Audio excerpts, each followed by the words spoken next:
Then the children of Israel moved and camped in the plains of Moab, on the side of the Jordan across from Jericho.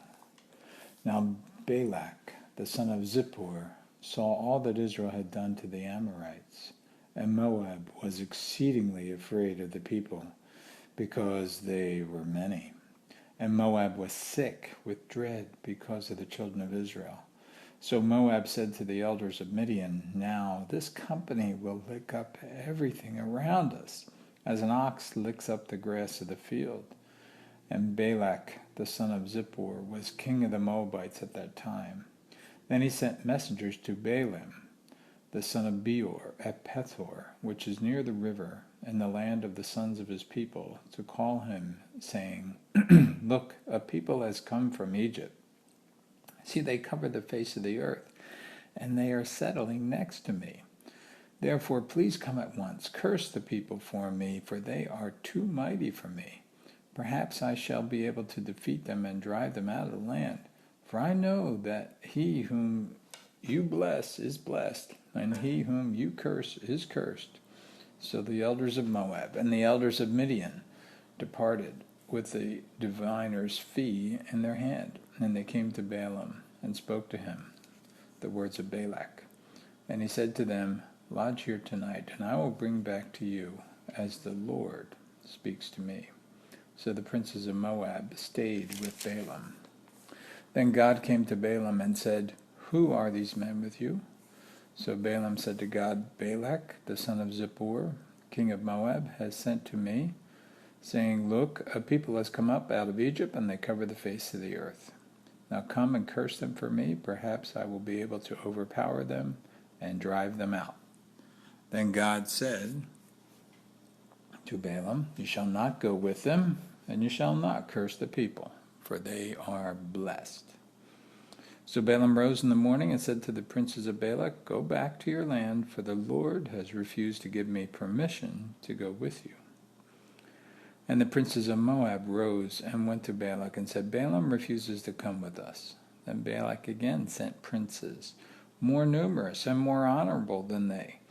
And they came to Balaam and said to him, Thus says Balak, the son of Zippor, Please let nothing hinder you from coming to me, for I will certainly honor you greatly, and I will do whatever you say to me. Therefore please come, curse this people.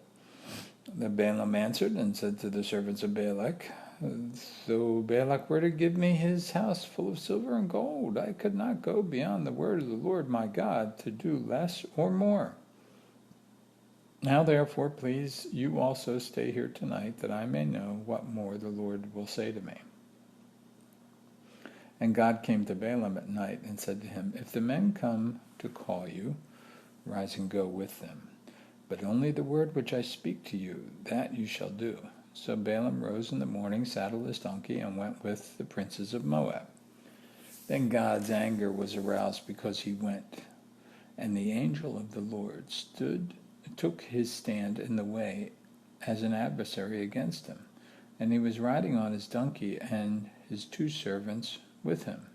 Now the donkey saw the angel of the Lord standing in the way with his drawn sword in his hand. And the donkey turned aside out of the way and went into the field.